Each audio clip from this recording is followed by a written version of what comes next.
نحمده ونستعينه ونستغفره ونؤمن به ونتوكل عليه ونعوذ بالله من شرور أنفسنا ومن سيئات أعمالنا من يهده الله فلا مضل له ومن يضلل فلا هادي له ونشهد أن لا إله إلا الله وحده لا شريك له ونشهد أن سيدنا ونبينا ومولانا محمدا عبده ورسوله صلى الله تعالى عليه وعلى آله وأصحابه وسلم تسليما كثيرا كثيرا أما بعد فقد قال الله تعالى في القرآن المجيد أعوذ بالله من الشيطان الرجيم بسم الله الرحمن الرحيم والذين هاجروا في سبيل الله ثم قتلوا أو ماتوا ليرزقنهم الله رزقا حسنا وإن الله لهو خير الرازقين ليدخلنهم مدخلا يرضونه وإن الله لعليم حليم ذلك ومن عاقب بمثل ما عوقب به ثم بغي عليه لينصرنه الله إن الله لعفو غفور ذلك بأن الله يولج الليل في النهار ويولج النهار في الليل وأن الله سميع بصير ذلك بأن الله هو الحق وأن ما يدعون من دونه هو الباطل وأن الله هو العلي الكبير صدق الله العظيم وصدق رسوله النبي الكريم ونحن على ذلك من الشاهدين والشاكرين والحمد لله رب العالمين প্রথমে আমরা আল্লাহর দরবারে শুকরিয়া জ্ঞাপন করছি যিনি আমাদেরকে অনেক বৈরী অবস্থা থাকা সত্ত্বেও আমাদেরকে এই মজলিসে বসার বিষয়টাকে অনুকূল করে দিয়েছেন এজন্য আমরা শুকরিয়া দেন বলি আলহামদুলিল্লাহ রাব্বিল আলামিন। আজকে বড় ব্যস্ততম সময় যাচ্ছে অনেকের, পুরা বছরের কেনাকাটা একই দিনে সারবে, তো ওইরকম ব্যস্ততম সময় দুনিয়াবি কতগুলো ডিল বলেন বা সেল বলেন অথবা চাকচিক্য বলেন অথবা অ্যাডভান্টেজ বলেন, এগুলোকে ছাড় দিয়ে হয়তোবা এখানে আমরা না একত্রিত হলে দুই একজন এমন হতাম যে ঠিক আছে অন্তত যাই দেখি কিছু কিনা যায় কিনা। আর কারো যদি কোনো কিছুর মাকসাদও না থাকে যে কিনবো না কিছুই, আমার কেনার মধ্যে কিছু নাই, তাহলে তো কয়টা বাতি লাগানো আছে কয়টা লাইট লাগানো আছে দেখতে যাই অন্তত কি অবস্থা, কতগুলো লোক আসছে। তো এক ভাই আছে আমাকে বললেন যে আমি শুধু দেখতে যাই যে মানুষ কি পরিমাণ ভিড়। আমার ইয়ে হলো আহা, যে অন্যদের তো মাকসাদ আছে কিছু কিনার, কিন্তু মাকসাদ ছাড়াই কোনো পারপাস ছাড়াই, তো ওই সমস্ত ইউজলেস অথবা হিয়ার আফটার লাইফে বেনিফিট হবে না এই সমস্ত কাজ ছেড়ে যে এখানে আসতে পারছি এটা কম না।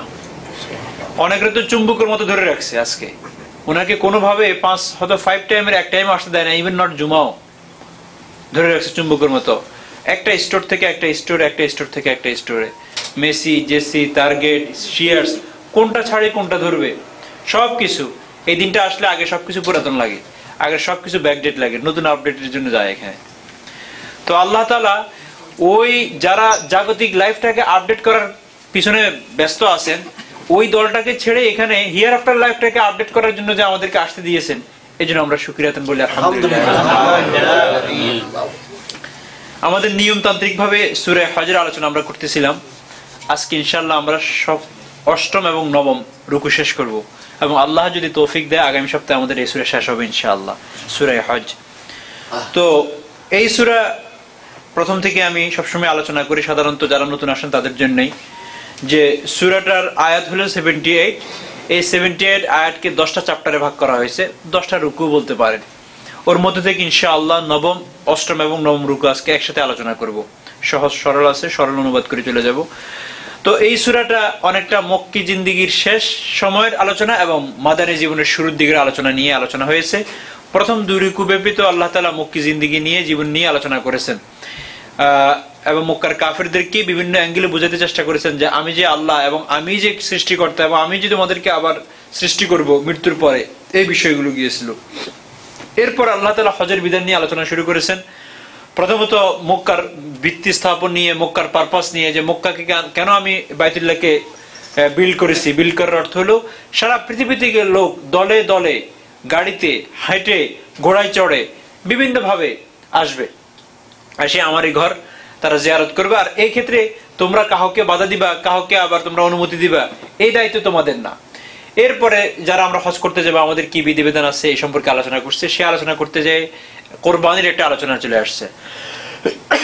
ওই কোরবানি আলোচনাতে এই কথাটাও আসছে, গত সপ্তাহে আমি আলোচনা করেছি যে কতগুলো বিধান পৃথিবীর শুরু থেকে কমন, এর মধ্যে থেকে একটা ছিল কোরবানি। একটা ছিল কি? কোরবানি। একদম পৃথিবী যখন থেকে শুরু হয়েছে, অর্থাৎ মানব কুলের এই পৃথিবীতে বিচরণ যখন থেকে শুরু হয়েছে তখন থেকে কোরবানির বিধান ছিল। তবে এর পদ্ধতিগত বেশ কম ছিল। পদ্ধতিগত হয়তো আমরা এখন হয়তো গরু, মহিষ, ছাগল, ভেড়া করি। কোন কোন সময় এরকম বিধান ছিল যে প্রত্যেকের প্রাণ প্রিয় জিনিসটা দিতেন। যেমন হযরত ইব্রাহিম আলাইহিস সালাম ওনার প্রিয় সন্তানকে কোরবানি করতে হয়েছে। এবং হাবিল কাবিলের ঘটনা আমরা জানি, শস্য, তাদের ফসলকে তারা কোরবানি করছে। তো এরকম এই একটা বিধান ছিল কমন। দ্বিতীয় আরেকটা বিধান ছিল কমন, যেটা আলোচনা করেছি, জিহাদ। যে প্রত্যেক ধর্মে আমি এটা বিধিত রাখছি। যদি না রাখতাম তাহলে পৃথিবীতে আর কোনো ধর্ম বা উপাসনালয় কিছুই থাকতো না। নাস্তিকদের ধাক্কার সাথে আস্তিক বলতে কোনো চিহ্ন থাকতো না। এইটাও পৃথিবীর শুরু থেকেই, যখন থেকে মানুষ আসছে যখন থেকে আল্লাহ তাআলা পৃথিবীতে মানুষকে চলার জন্য সুযোগ করে দিয়েছেন, তখন থেকে এই বিধান আছে। তৃতীয় আরেকটা, সেটাও কমন পৃথিবীর শুরু থেকেই, যখনই কোনো নবী আসছেন তো এই নবীর বিরুদ্ধচারণের জন্য একটা গ্রুপ দাঁড়ায় গেছে। এটা হলো ইনকারে হক, সত্যের বিপরীত করা অথবা সত্যকে প্রতিরোধ করার একটা গ্রুপ সবসময় ছিল। আচ্ছা, সত্যকে যদি প্রতিরোধ না করে আপনি যে সত্যের উপর আছেন কিভাবে বুঝবেন? মিথ্যা না থাকলে, রাত্রের অন্ধকার না থাকলে আমরা দিনের আলোটা বুঝতে পারতাম? 24 ঘন্টা যদি দিনের আলো থাকতো আমরা রাত্রের ব্যবধানটা বুঝতে পারতাম না। এই তৃতীয় জিনিসটা ছিল। আর চতুর্থ একটা জিনিস গত রুকুতে আলোচনা করেছি, সেটা ছিল যখনই কোনো নবী কোনো বিষয় আলোচনা করেছেন তো আল্লাহর পক্ষ থেকে নবীর মাধ্যমে আল্লাহ তাআলা হকটাকে মানুষের সামনে প্রতিষ্ঠা করার চেষ্টা করেন। আর শয়তানে সে হকের মাঝে বিভিন্ন ধরনের সন্দেহ অথবা বিভিন্ন ধরনের আপনার ওয়াসওয়াসা দিয়ে মানুষকে কনফিউজ করার চেষ্টা করে। তাহলে রসুলের দায়িত্ব ছিল, নবীদের দায়িত্ব হলো মানুষকে সঠিকভাবে, সুন্দরভাবে, সহজভাবে সঠিক পথ দেখায় জান্নাতের দিকে নিয়ে যাওয়া। আর শয়তানের কাজ হলো ওই আল্লাহর পক্ষ থেকে আসা বিধিবিধানগুলোর মাঝে বিভিন্ন কনফিউশন ঢুকাই দিয়ে তাদেরকে বিভ্রান্ত করে জাহান্নামের দিকে নিয়ে যাওয়া। এটাও আপনার সাধারণ বিধান একদম শুরু থেকে চলে আসতেছে। এই চারটা বিষয় কমন। এর মধ্যে থেকে একটা বলেছি এক্সাম্পল হিসাবে, যে শয়তান বলতো, মক্কার কাফেররা বলতো, দেখো আল্লাহ যদি যেটাকে মারে সেটাকে বলে যে হারাম, আর এরা হাত দিয়ে যেটা জবা করে এটাকে বলে যে হালাল। ওই যে বলা হতো যে প্রাণী নিজে নিজে মারা যায় সেটা হারাম, হুরিমাত আলাইকুমুল মাইতাতু ওয়াদ-দামু, আর যেটা আপনি জবা করবেন আল্লাহর নামে সেটা হালাল। তো বলে যে যেটা আমরা নিজেরা জবা করি নাই সেটাকে কে মারছে? আল্লাহ মারছে। যেটা আমরা জবা করি নাই এটা কে মারছে? তো বলে যে যেটা আল্লাহ মারছে সেটা হারাম, আর যেটা নিজে মারে সেটা হালাল। শয়তান এভাবে, অথচ কথাটা তো সত্য। এরপর আবার কোরআনের ওই সমস্ত আয়াত, যে সমস্ত আয়াত আল্লাহ তাআলা বলেছেন যে এগুলো আমি কিছু আয়াত দিয়ে দিয়েছি যেগুলোর মিনিং তোমরা বুঝবা না, এবং এগুলোর মাঝে কোনো বিধিবিধানও নিহিত নাই। তোমাদের আলোচনার বিষয় হলো যেগুলো স্পষ্ট আয়াত, 2, 2, 4 যেরকম। কিন্তু শয়তান এখানে এসে ওই আয়াতগুলো দিয়ে, যেমন ইস্তাওয়া আলাল আরশ, আল্লাহ তাআলা আরশের উপর বসে আছেন। কিভাবে বসে আছেন? তাহলে আল্লাহর একটা চেয়ার আছে, ওয়াসিআ কুরসিয়ুস সামাওয়াতি ওয়াল আরদ, এটসেট্রা, আরো বিভিন্ন ধরনের সন্দেহ মানুষের মাঝে আপনার শয়তান কনফিউজ করে দেওয়ার চেষ্টা করে।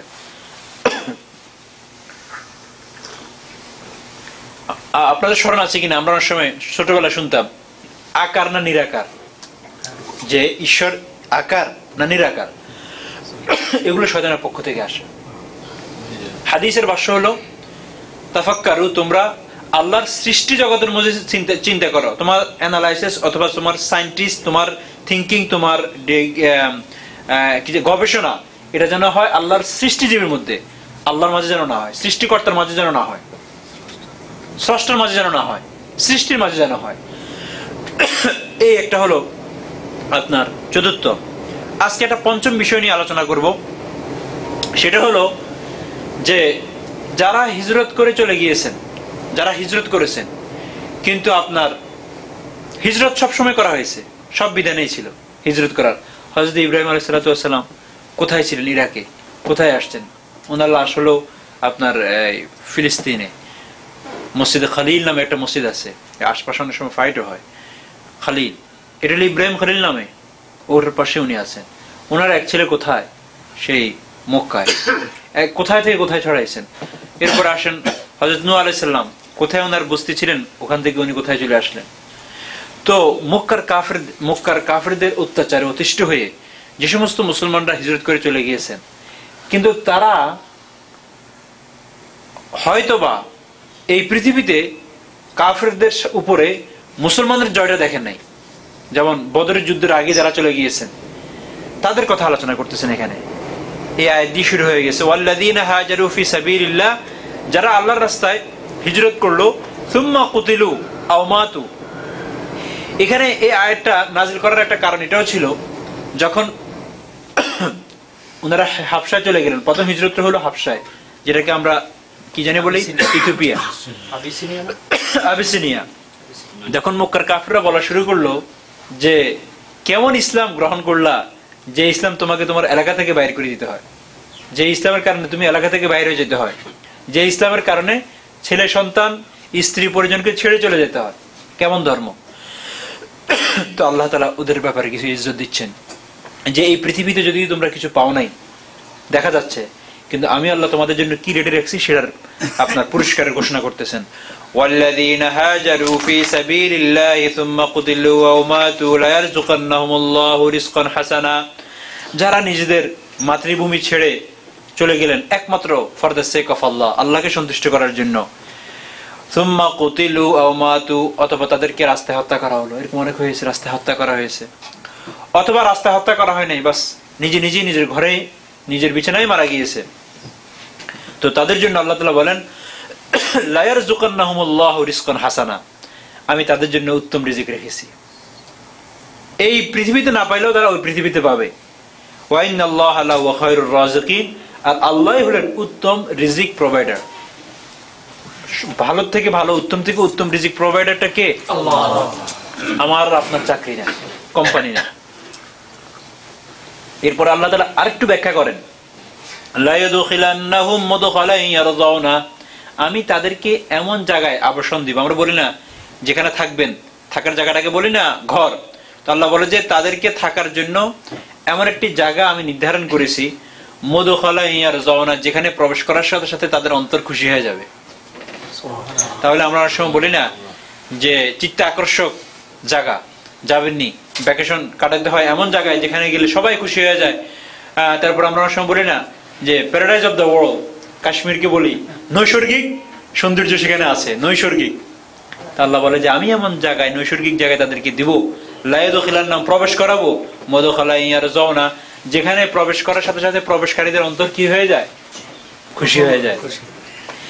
এখানে আসি হাদিস বলেন, হাদিসের ভাষ্য অনুযায়ী যে আল্লাহ তাআলা জান্নাতটাকে ডিজাইন করেছেন এমন এমন নিয়ামত দ্বারায়। যেমন আমরা যখন হোটেলে যাই, তো এক একটা হোটেলে 5 স্টার বলি, 7 স্টার যে বলি, ওর কিসের কারণে?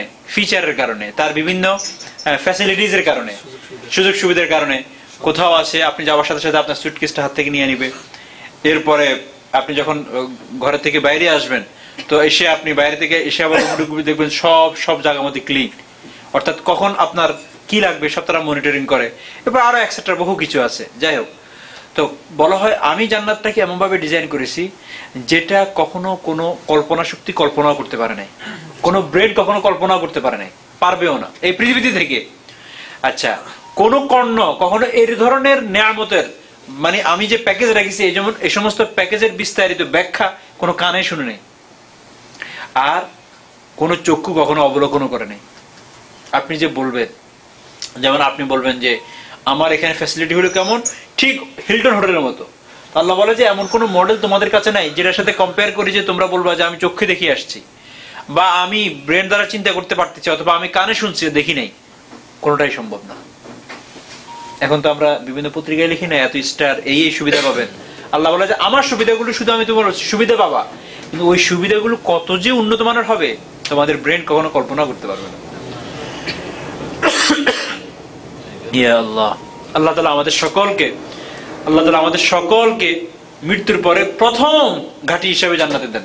এমন যেন না হয় জান্নাত আমাদের দ্বিতীয়, প্রথমে জাহান্নামে যেয়ে সেখানে মানে অসংখ্য মানে সীমাহীন কষ্ট সহ্য করে তারপরে জান্নাত তো মুসলমান পাবেই, কিন্তু আল্লাহ পাক আমাদের সমস্ত গুনাহ খাতা মাফ করে দেন এবং আমাদেরকে এমন মৃত্যু দান করেন যে মৃত্যুর পরে আমরাও এদের সাথে প্রথমেই জান্নাতে প্রবেশ করতে পারবো। আমিন।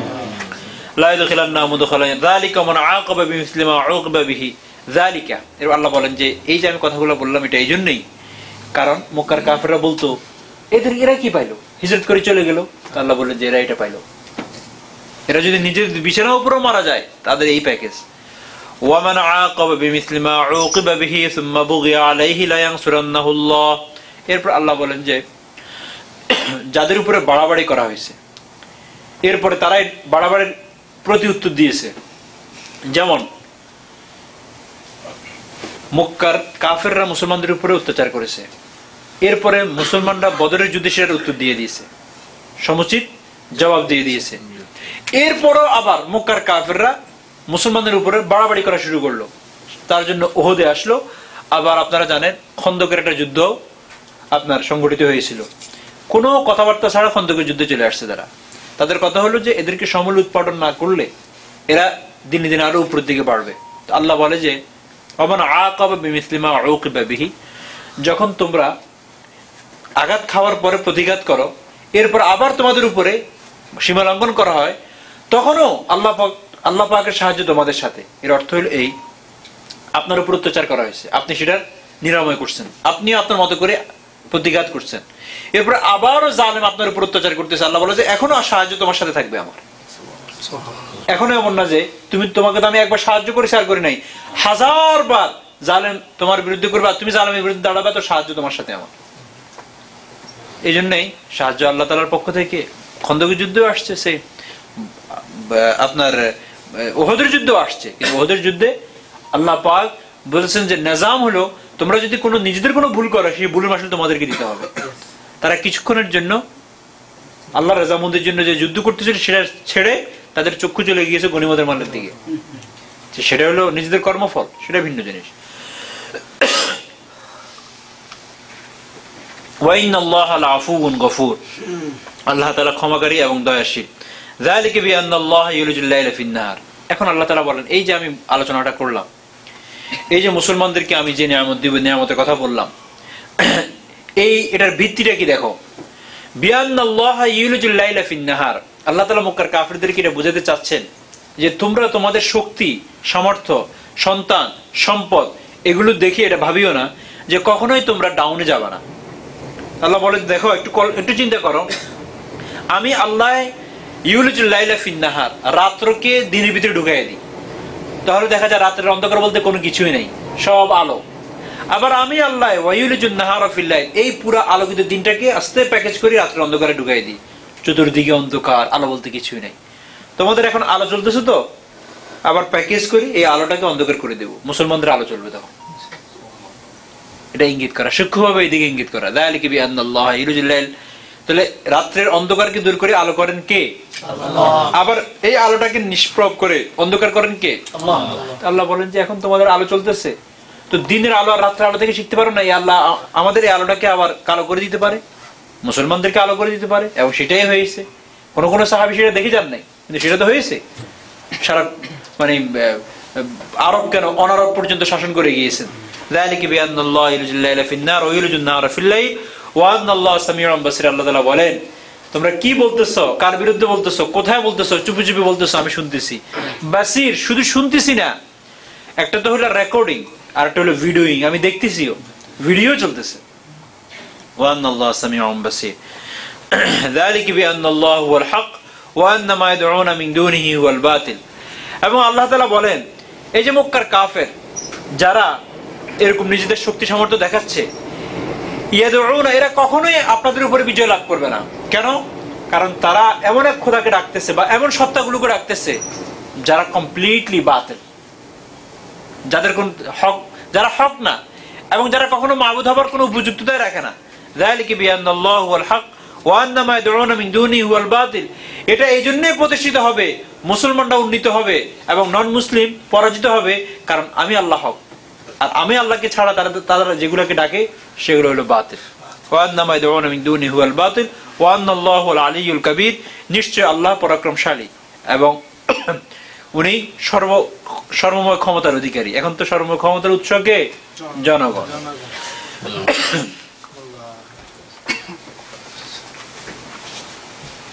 সকল ক্ষমতার উৎস কি হবেন ভাই?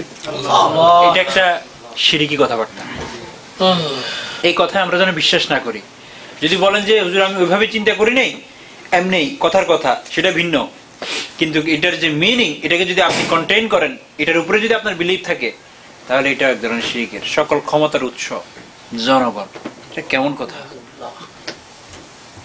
আল্লাহ তাআলা বলেন, সামনেও আছে, আমরা গত সপ্তাহে পড়েছি, আল মুলকু ইয়াউমাইযিন লিল্লাহ। সমস্ত রাজত্ব, সমস্ত তাকত, সমস্ত পাওয়ার, সমস্ত কিংডম আল্লাহর, সমস্ত কমান্ড আল্লাহর। তাহলে কিভাবে হয় এটা? এটা হইতে পারে না। ওয়া আন্নাল্লাহুল আলিয়্যুল কাবীর। আলাম তারা আন্নাল্লাহা আনজালা মিনাস সামাই মাআন ফাতুসবিহুল আরদু মুখদাররা ইন্নাল্লাহা লাতীফুন খাবীর। এরপর আল্লাহ তাআলা, আমি যে বড়, আল্লাহ যে বড়, আল্লাহর যে গ্রেটনেস, এটা বোঝানোর জন্য কয়েকটা এক্সাম্পল আনতেছেন। পিছনে বহুবার এক্সাম্পল গুলো আনছেন, আবার বলতেছে যাতে করে মক্কার কাফেররা বা নন বিলিভাররা কিয়ামত পর্যন্ত একটু থিঙ্ক করতে পারে যে আচ্ছা দেখো না একটু, আনজালা মিনাস সামা, আসমান থেকে পানি আমি বর্ষণ করি। এই পানি বর্ষণের মাধ্যমে জমিনটা পরে সুশোভিত হয়ে যায় অথবা গ্রিন হয়ে যায়, সবুজ শ্যামল হয়ে পড়ে।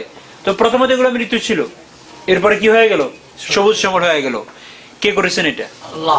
তো এখন দেখতে এরকম দেখা যায়, তোমাদেরকে মনে হয় যেন তোমাদের সামনে ইসলামের অবস্থা এরকম চাটিয়াল, এমটি, কোনো কিছু নাই। কিন্তু আমার ওহী যেরকম যত আসতে থাকবে, তত আস্তে আস্তে এটা সবুজ শ্যামল হতে থাকবে।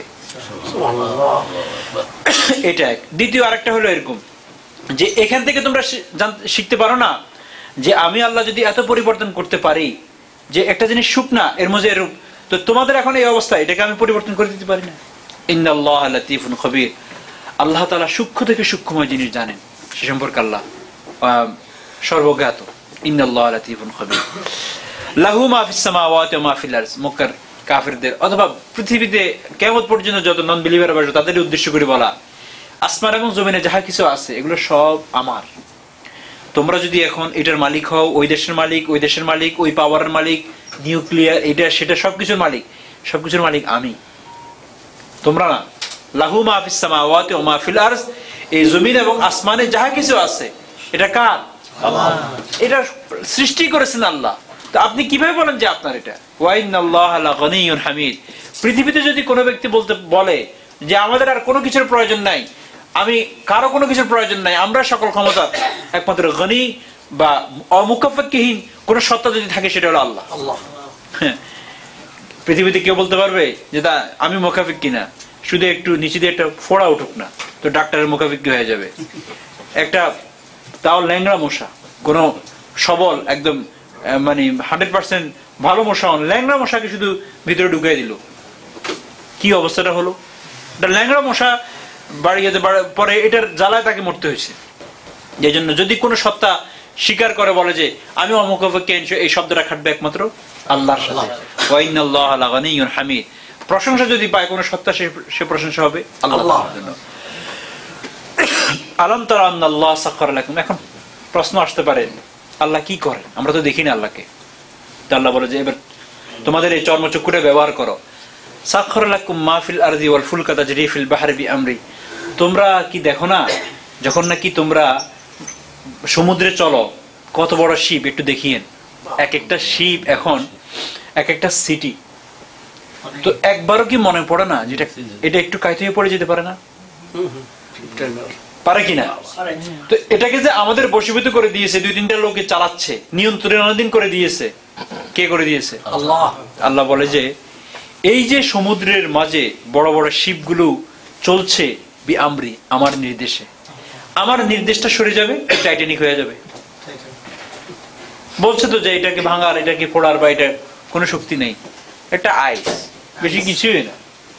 এটা বরফের টুকরা, ধাক্কা শেষ। আল্লাহ বলে যে এখানে স্মরণ পড়ে না আমার কথা, এত বিশালময় পানিতে সবকিছু ডুবে যায়, আমি ওটাকে বাসায় রাখলাম। আচ্ছা, শুধু বাসানো, লোহা দিয়ে পুরো শিপটা বানানো না, থিঙ্ক করেন, লোহা দেওয়ার সাথে সাথে ডুবে যায়, কারণ ভারিত্ব আছে তার মধ্যে। তার মধ্যে কি আছে? আয়তন আছে, ভারিত্ব আছে। সেই লোহার উপরে আরো কি পরিমাণ আমরা লোহা উঠাই, লক্ষ কোটি টন গাড়ি, রড, সিমেন্ট, আরো কাঁচামাল। থিঙ্ক করেন, আল্লাহ বলে যে এটা চিন্তা আসে না একটু? কে এটাকে চালাচ্ছে? কার আদেশে এটা কন্ট্রোলে আছে? আচ্ছা, এটা বলবা যে নাবি আছে, আমরা দেখতেছি সেইভাবে ঘুরাচ্ছে, এইভাবে ঘুরাচ্ছে, ক্যাম্পাস ব্যবহার করতেছে, কত কিছু। আচ্ছা, মাথার উপরে ছাদের দিকে তাকাও না একটু। এই যে আসমানটা তোমার উপরে ভেঙে পড়ে না, একটু দেখো না। পৃথিবীর এমন কোন পিলার, এমন কোন সিলিং আছে যার কোনো পিলার নাই? আর কদিন পরে যদি মেরামত না করেন ভেঙে পড়ে। আমাদের দেশের ব্রিজ উদ্বোধন করার আগে ভেঙে পড়ে। এখন উদ্বোধন হয় নাই, এর আগে ভেঙে পড়ছে। এরপরে বিভিন্ন জায়গায় পারাপার নিচে দিয়ে মানুষ যাচ্ছে, ওগুলোর উপরে মানুষ সাধারণত চলেও না, এরপরও সময়ের আগে ভেঙে যায়। চললে কি অবস্থা হতো ভাই? না চলার কারণে এই অবস্থা, চললে তো আল্লাহ বলে যে এই যে এটা ভেঙে পড়তেছে না, তোমার চিন্তা একবারও আসে না যে কেউ একজন নিয়ন্ত্রক আছে কিনা? ইল্লা বিইজনি, হ্যাঁ, যখন আমার নির্দেশ আসবে। ওয়াইদাস সামাউ কুশিতাত ওয়াইদাল জাহিমু সুইরাত, চূর্ণ বিচূর্ণ হয়ে যাবে সবকিছু। ওয়াইদাল মাউউদাতু সুইলাত, এরপরে সমস্ত জিনিসকে জিজ্ঞাসা করা হবে। বিআইয়ি যামবিন কুতিলাত, যাদেরকে অন্যায়ভাবে হত্যা করা হয়েছে তাদেরকে জিজ্ঞাসা করা হবে তোমাদেরকে হত্যা করা হয়েছে কেন? সবকিছু কথা বলবে। শুধু তা না, সূরা জিলজালের ভিতরে পড়বেন যে ইয়াউমাইযিন তুহাদ্দিসু আখবারাহা বিআন্না রাব্বাকা আওহা লাহা ইয়াউমাইযিন ইয়াসদুরুন নাসু আশতাতাল, জমিন সবকিছু বাইর করে দিবে একদম। ওয়াতাখাল্লাত, জমিন বমি করে দিবে, ভমিটিং বলা হয়, জমিন বমি করে দিবে, যা আছে ভিতরে সব ছেড়ে দিবে, কিছু রাখবে না আর। এখন তো গুনাহগারকে এবং নেককারকে দুজনকে কাভার করে রাখছে, সেদিন আর তা হবে না। এখন তো গুনাহগার না নেককার কিছুই বুঝতে পারতেছি না, সবাইকে সে কভার করে। দেখেন জমিনের কি পেশেন্ট, কি সবর। এই জমিনের উপর দাঁড়ায় কত অত্যাচার, এরপরে জমিন তাকেও নিয়ে নিচ্ছে। কিন্তু জমিন বলে যখন কেউ কোনো গুনাহগার মারা যায়, বলে যা আজকে আমারও এক বদকার আসবে, কি যে অবস্থা। যখন কোনো নেককার মারা যায়, জমিন খুশি যে আজকে আমার মাঝে একজন নেককারকে রাখা হবে, দেখো কোনো কষ্ট দিবা না কিন্তু তাকে, সেজন্য আরামে থাকতে পারে। আল্লাহ পাক আমাদেরকে নেককার হয়ে নেক আমল করে এই পৃথিবী থেকে বিদায় নেওয়ার তৌফিক দান করুন। ইন্নাল্লাহা বিন-নাসি লারাউফুর রহিম। এরপর আল্লাহ তাআলা বলেন যে নিশ্চয় আমি আল্লাহ মানুষের সাথে বড় দয়ালু, বড় ক্ষমাশীল, বড় নরম, মানে অনুগ্রহের বর্তাও করি। এত কিছু তোমরা করো আমার সিলিং এর নিচে দাঁড়াইয়া, আমার ছাদের নিচে দাঁড়াইয়া, আবার আমি তোমাদেরকে জমিন দিয়ে সেটার উপর দাঁড়াইয়া আমার বিরুদ্ধে তোমরা বিরুদ্ধচারণ করো, এরপর আমি কিন্তু অনুগ্রহ করে যাচ্ছি। প্রত্যেক কাফের নন বিলিভার খানা খাচ্ছে না, উত্তম থেকে উত্তম হেলথ পাচ্ছে না, স্বাস্থ্যগত ভাবে ভালো আছে, খাদ্য খাচ্ছে, তাদেরকে ব্রিথিং নিচ্ছে, এভরি সিঙ্গেল সেকেন্ড তাদের ব্রিথিং নিচ্ছে, ফ্রেশ এয়ার। সব আল্লাহ লারাউফুর রহিম। লারাউফ, লারাউফ মানে হলো মায়ের যে দয়া, বলে যে আমি বড় মমতা ভরা, দয়া ভরা আমার জাত, লারাউফুর রহিম।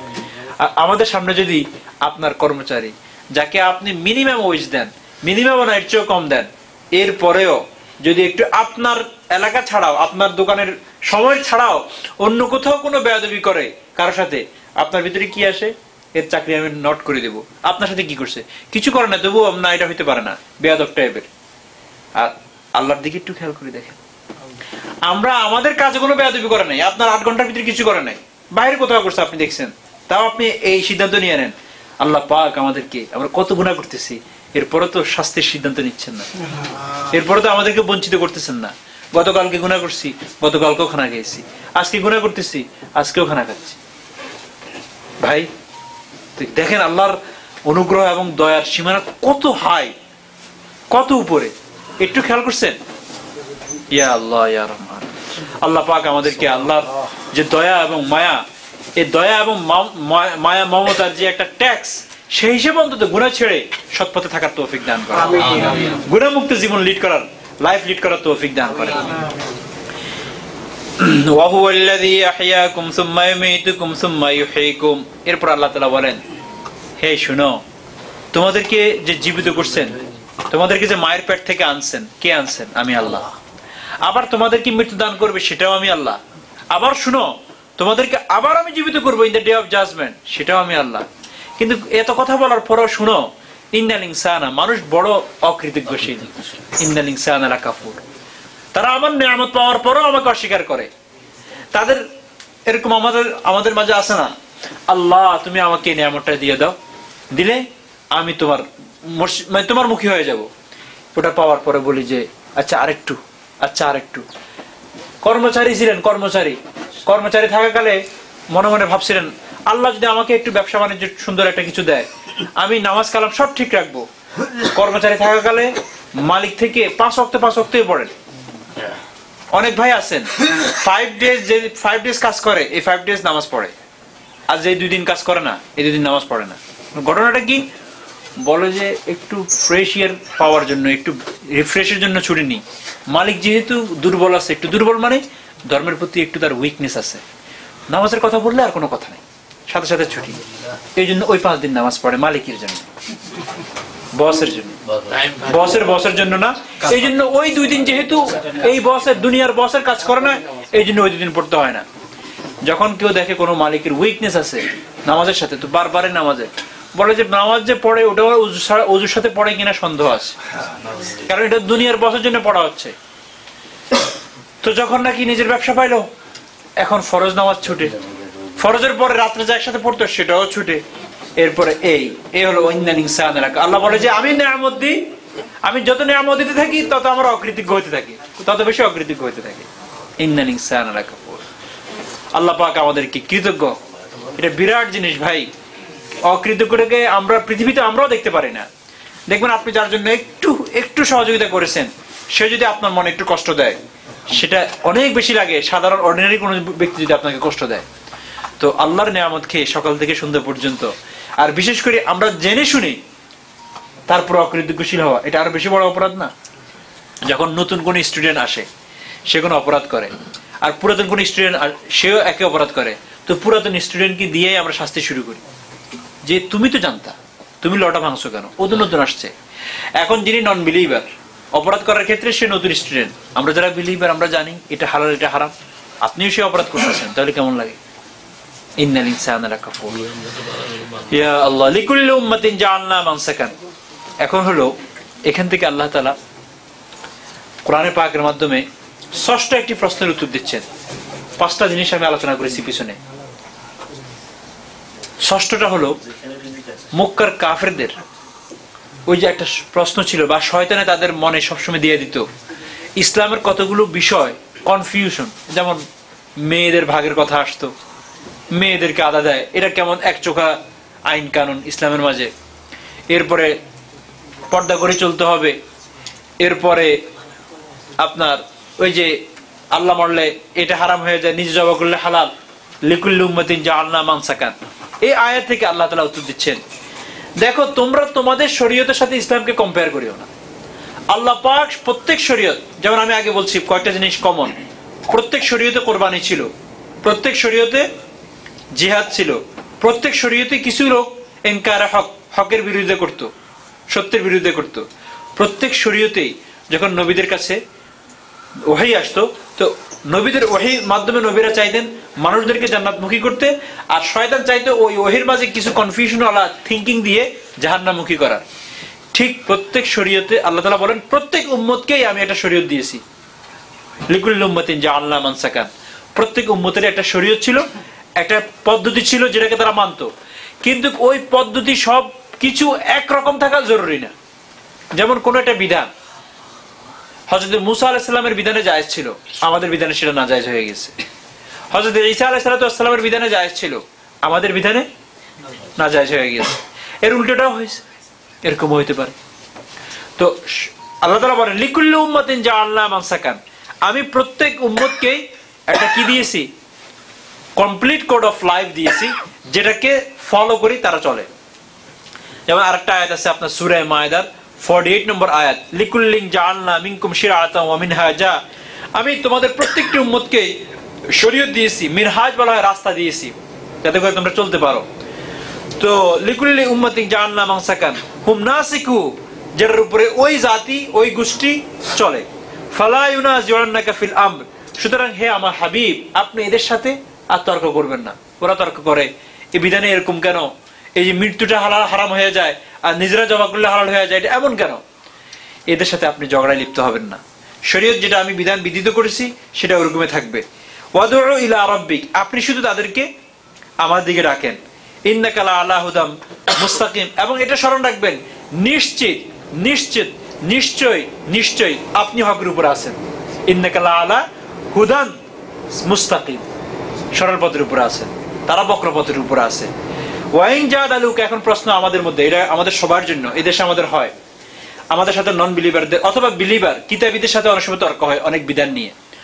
প্রথমত হলো যখন কোন নতুন বিধান আসে তো পূর্বের বিধান রহিত, তাদের বিধানে কোন জিনিস কি ছিল হাজার থাকুক সেটা এখন পালনীয় না, সেটা এখন বর্জনীয়, সেটাকে এখন বর্জন করা হবে। আর দ্বিতীয় যে বিষয়টা নিয়ে তারা তর্ক করতো যে আল্লাহ তাআলা মারলে এটা হারাম হয়ে যায়, তোমরা মারলে এটা হালাল, এটা সব সব রিলিজনে এরকম ছিল, মৃত জানোয়ার হারামে ছিল, কোন রিলিজনে হালাল ছিল না। এখন তারা যদি বেনিফিট নেওয়ার জন্য মরা মুরগি সাপ্লাই দেওয়ার জন্য বলে যে তাদের বিধানে হালাল, আমাদের অসুবিধাটা কি, আমাদের বিধানে হারাম। তো আল্লাহ তাআলা বলেন এখন প্রশ্ন তো হবে, তারা তো তোমার সাথে ঝগড়া করবে, আমরাও আছি এখানে, আমাদের সাথে ঝগড়া করে। তো প্রথম তো হলো আমরা নন বিলিভারদেরকে দাওয়াত দেবো এক আল্লাহর, অন্য বিধিবিধান নিয়ে কোনো আলোচনা করবো না, প্রথম বলবো যে ঈমান আনো। আচ্ছা, এরপরে যদি সে বিধিবিধান নিয়ে ঝগড়া করে তখন আমরা কি করব? আল্লাহু ইয়াহকুম ওয়াইন জাদালুক, যদি ঝগড়া করে কিন্তু তর্ক বিতর্ক করে, বেশ তর্কে জড়ায় পড়বেন না। আমাদের অনেক ভাই আছেন, হুজুর আমাকে কিছু টেকনিক শিখাই দেন তর্ক করার, ওদের কথার উত্তর দেওয়ার। কত উত্তর দিবেন আপনি? কারণ তাকে তো হেল্প করতেছে সরাসরি শয়তান, ওই যে তার তো বস হলো শয়তান। আল্লাহ তাআলা বলেন সহজ সরল কথা, প্রত্যেকের এরকম মেধা নাই, এরকম স্টাডি নাই, এরকম আপনার গবেষণাও নাই যে আপনি প্রত্যেকটা কথা ঠিকভাবে উত্তর দিতে পারবেন। আর যখন আপনি কোনো কথার উত্তর সঠিকভাবে না দিবেন তো সেটা আরেক বিতর্কের সৃষ্টি করবে, সেটা আরেক বিতর্কের এভাবে হতে থাকবে, আরো বিপদ হবে। আল্লাহ বলে যে ওয়াইন জাদালুকা ফাকুলিল্লাহু আ'লামু বিমা তা'মালুন, আপনি বলে দেন শুধু এটা আল্লাহই ভালো জানেন তোমরা যা বলতেছো, তোমরা যা করতেছো, তবে আমি যেটা বলতেছি এটাই বিধান, আল্লাহ পাক আমাকে এটাই বলতে বলছে। আল্লাহু আ'লামু, আপনি যখন এটা বলে দিবেন আল্লাহ ভালো জানে, বাকি এটা হলো আমার বক্তব্য। আল্লাহু ইয়াহকুমু বাইনাকুম ইয়াওমাল কিয়ামাতি ফীমা কুনতুম ফীহি তাখতালিফুন, এরপরও আরো বেশি করলে বলে দিবেন কাল ময়দানে মাহশারে ফয়সালা কি করবেন? আল্লাহ আমাদের এবং তোমাদের, আমার এবং তোমাদের মাঝে ওই বিষয়ে ফয়সালা করে দিবেন যে বিষয় নিয়ে তোমরা মতবিরোধ করতেছো, ধাক্কাধাক্কি করতেছো, ঠেলাঠেলি করতেছো, ঝগড়া করতেছো, তর্ক বিতর্ক করতেছো। আল্লাহু ইয়াহকুমু বাইনাকুম ইয়াওমাল কিয়ামাতি ফীমা কুনতুম ফীহি তাখতালিফুন আলাম তা'লাম আন্নাল্লাহা ইয়া'লামু মা ফিস সামাই ওয়াল আরদ ইন্না যালিকা ফী কিতাব ইন্না যালিকা আলাল্লাহি ইয়াসীর। যে এই কথা বলার পরে মক্কার বা নন বিলিভারদের মনে হইব যে আল্লাহ ভালো জানেন, এটা কেমন বললেন? আরে আল্লাহ শুধুমাত্র আমার আর তোমার তর্ক বিতর্ক ভালো জানে তা না, আল্লাহু ইয়া'লামু মা ফিস সামাই ওয়াল আরদ, আসমান এবং জমিনের মাঝে যেখানে যা হচ্ছে এগুলো সব আল্লাহর খবর আছে। তোমার আমার এই তর্ক তো সামান্য, এটা দেখা যাচ্ছে সাতবক জমিনের নিচে কালো পাথরের ভিতরে কালো পিঁপড়া, ওর থিঙ্কিং কি সেটা আল্লাহ জানে। তো এই জন্য প্রশ্ন আসতে পারে আল্লাহ কি জানবেন? বলে যে আল্লাহু ইয়া'লামু মা ফিস সামাই ওয়াল আরদ, আসমান এবং জমিন এত দুয়ের মাঝে যাহা কিছু আছে সব আল্লাহ জানেন। ইন্না যালিকা ফী কিতাব, শুধু তা না, ইন্না যালিকা ফী কিতাব, যাহা কিছু ঘটতেছে, যাহা কিছু ঘটে গিয়েছে, যাহা কিছু ঘটবে সব লিপিবদ্ধ আছে কিতাবে, এটাও শুনি রাখো। একটা তো আল্লাহ জানেন, যেমন আপনি বলবেন আর আমি জানি, আমি শুনছি এটা। আর দ্বিতীয় আপনি বললেন শুধু জানি আর শুনছি না, এর এভিডেন্স পেপারও আমার কাছে আছে। ইন্না যালিকা ফী কিতাব, যেন হাদিসে আছে পৃথিবী সৃষ্টির আগে সর্বপ্রথম সৃষ্টি করা হয়েছে কলমকে, কলম যেটা দিয়ে আল্লাহ তাআলা রেজিস্টার খাতার মধ্যে সব লিখছেন, বুঝছেন? 50,000 বছর আগে এই পৃথিবীতে কিয়ামত পর্যন্ত কি হবে সব লিপিবদ্ধ করা হয়েছে। জাফাল কলম, এরপর কলম শুকিয়ে গিয়েছে, কলমকে রেখে দেওয়া হয়েছে। এই জায়গায় পাওয়া যায় এটা। তো আল্লাহ বলেন এক তো আমি সব জানি, আবার এটা কিতাবে লিপিবদ্ধ আছে। এরপরে এই কথা বলার সাথে সাথে নাস্তিক যারা বলে যে প্রাকৃতিক, এগুলো সব একটা একটা পাওয়ার দিয়ে চলে, সৌরজগৎ ওর পাওয়ার দিয়ে চলে, ওটা ওটার পাওয়ার দিয়ে চলে, তাদের জন্য আল্লাহ তাআলা বলে ইন্না যালিকা আলাল্লাহি ইয়াসির, আর এই রেকর্ড রাখা, লিপিবদ্ধ রাখা, এটা আমার জন্য কঠিন নয়। এখন তো খুব সহজ, এখনকার যুগের জন্য খুবই সহজ। যে একটা বড় লাইব্রেরি, মনে করেন 20 তলা বিল্ডিং এর একটা লাইব্রেরি, ওটা এখন একটা চিপসের মাঝে নিয়ে আসতে পারবেন আপনি, ছোট একটা চিপস, আর কিছু না। যা দেখেন পৃথিবীর কোন দেশের কি ইনফরমেশন আপনি দেখতে চান, গুগল সার্চ করলে সেটা আসে না? তো অলরেডি তো সে ইয়ারের মধ্যে ঘুরতেছে। এখন আই ক্লাউড বলে নাকি, আইফোন ওয়ালাদের মানে ক্লাউডে রেখে দিবেন আপনি, এটা ম্যাগের মধ্যে পড়ে থাকবে, তাদের এটাই। অনেকে আবার ধোকা খাচ্ছে, এটা ওই ম্যাগ না, এটা তাদের নিজস্ব সার্ভার আছে, ওটার কথা বলতেছে। তো এটা যদি তারা ক্লাউড সৃষ্টি করতে পারে, তাদের সৃষ্টিকর্তা আল্লাহ তাআলা, ওনারা ক্লাউড থাকতে পারে না? আল্লাহ বলেন ইন্না যালিকা আলাল্লাহি ইয়াসির, আর এই রেকর্ড রাখা আমার উপরে কঠিন নয়। এখনকার যুগের জন্য তো আমাদের জন্য সহজ হয়ে গিয়েছে বুঝা। এটা হয়তো একটা সময় অনেক ব্যাখ্যা করতে মুফাসসির کرامরা এখানে অনেক সময় নিতেন, আমাদের এখন সময় নেওয়া দরকার নেই। ওয়া ইয়াবুদুনা মিন দুনিল্লাহি মা লাম ইউনাজ্জিল বিহি সুলতানা, এরপর আল্লাহ তাআলা তাদেরকে আপনার প্র্যাকটিক্যালি, অথবা বলতে পারেন যে তর্কের খাতিরে হলো, তাদেরকে লজিক্যালি একটা কথা বলতেছেন যে এরা যে আল্লাহকে ছাড়া এরকম 360 বলেন, আরো বিভিন্ন নাম দিয়ে বিভিন্ন খোদার পূজা করতেছে, আমাদের হিন্দু ভাইরাজও করতেছেন, তুলসী গাছের বা এটা সেটার, এদেরকে একটু জিজ্ঞাসা করেন না যে মা লাম ইউনাজ্জিল বিহি সুলতানা, এই ব্যাপারে তাদের কাছে কোন দলিল প্রমাণাদি অবতীর্ণ হয়েছে? তারা কি কোন দলিল দস্তাবেজ খুলে দেখাইতে পারবে যে দেখো এই এই রিজনে আমরা তুলসী গাছকে খোদা মানি, এটাকে এটা মানি, মা কালী এটা সেটা? আছে কোনো দস্তাবেজ? কিছুই নেই। হনুমান বলেন আর হুমায়ুন বলেন আর যাই বলেন, এগুলো সব একটা বানানো, আর কিছু না। এটা এটাকে কামড় দিছে, এটা এটাকে নিয়ে ভাগছে, রাতের অন্ধকারে একজন একজনের সাথে ভিন্নভাবে জড়িত হয়েছে, এরপরে কোপ দিছে, কাটা গেছে, এই সেই ইস্যু বলে কোনো লাভ আছে? আল্লাহ বলেন এদের কাছে কোনো সুস্পষ্ট প্রমাণাদি আছে, দলিল আছে? মা লাম ইউনাজ্জিল বিহি সুলতানা, আল্লাহর পক্ষ থেকে উপরের থেকে কোনো প্রমাণ আসছে? যেমন আমাদের কাছে প্রমাণ আসছে এটা কোরআন। আল্লাহ বলেন যালিকাল কিতাব লা রাইবা ফি হুদাল লিল মুত্তাকিন ইন্না নাহনু নাযালনা যিকরা ওয়া ইন্না লাহু লাহাফিজুন, আমি এটা অবতীর্ণ করেছি, আমি এটা রক্ষণাবেক্ষণের দায়িত্ব নিচ্ছি, এগুলো আল্লাহ তাআলা বলতেছেন। তো এই এক। আচ্ছা দ্বিতীয় সেকেন্ড, আচ্ছা কোনো দলিল নাই, ওয়া মা লাইসা লাহুম বিহি, তাদের কোনো নলেজ আছে? তারা কোনো যুক্তি তর্ক দিয়ে বুঝাতে পারবে? যেমন আপনি বললেন যে ভাই আমি আপনাকে কোনো প্রমাণ দেখাতে পারবো না, তবে আমি যুক্তি দেখাতে পারবো, এর পিছনে লজিক আছে। আচ্ছা লজিকটা দেখেন। লজিক হইতে পারে নিজের হাতে বানাইয়া, নিজে পূজা করে, আবার নিজেই বহুত শক্ত কষ্ট করে ধরে যে না পড়ে যায়, এরপরে পানিতে নিয়ে ডুবাই এটার মারে, এটা কেমন হলো? ইন্না যালিকা আলাল্লাহি ইয়াসির ওয়া মা লাইসা লাহুম বিহি মিন ইলম ওয়া মা লিয-যালিমিনা মিন নাসির। আল্লাহ তাআলা বলেন যে এই যে জুলুম তারা করতেছে, কাল ময়দানে মাহশারে কোনো সাহায্য পাবে না। এই যাদের পূজা করতেছে এদের কেউই সাহায্য করবে না, আরে যাদের পূজা করতেছে এরা নিজেও আরেকজনের সাহায্যের মুখাপেক্ষী হয়ে বসে থাকবে। ইন্না যালিকা আলাল্লাহি ইয়াসির ওয়া মা লিয-যালিমিনা মিন নাসির ওয়া ইযা তুতলা আলাইহিম আয়াতুনা বাইয়িনাত। এখন আল্লাহ তাআলা বলেন আসলে এরা সবে জানে, এদের উপরে যখন নাকি আমার আয়াত তেলাওয়াত করা হয় এরা বুঝে, কিন্তু এদের গদি, এদের কিংডম, এদের রাজত্ব, প্রতিপত্তি, নেতামি চলে যাবে, এই জন্য তারা ছাড়ে না। মক্কায় এটা খুব স্পষ্ট ছিল। ইভেন মদিনার ইহুদিদের ব্যাপারে স্পষ্ট কোরআন শরীফে আছে যে আল্লাহর রাসূল যে সত্য নবী এবং দ্বীন ইসলাম যে সত্য ধর্ম, এটা তারা কেমন জানতো জানেন? যেমন তাদের সন্তানকে জানতো। কোন বাবা তার সন্তানকে জানার ক্ষেত্রে কোনো অস্পষ্টতা আসেনি, এটা বলেন?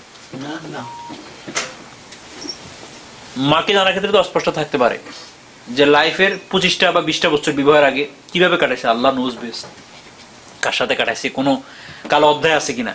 কিন্তু এই যে ছেলে, এ ব্যাপারে কোনো সন্দেহ থাকে? বাবা তো বলে যে একজন বাবা তার ছেলেকে যেমন চিনে, জানে সন্দিহান ভাবে, কোনো সন্দেহ নাই, সন্দেহাতীত ভাবে, ঠিক তদ্রুপ ইসলাম এবং ইনি যে প্রফিট, তাদের কোনো সন্দেহ নেই। কিন্তু কই যে আমাদের সিলসিলায় কেন আসে নাই? আমাদের বংশ পরিক্রমা কেন আসে নাই, উনি কেন মক্কা থেকে আসলেন, কুরাইশি কেন গেল, এই আর কিছু না। এটা মানলেই তো নিজেদের অসুবিধা হয়ে যায়।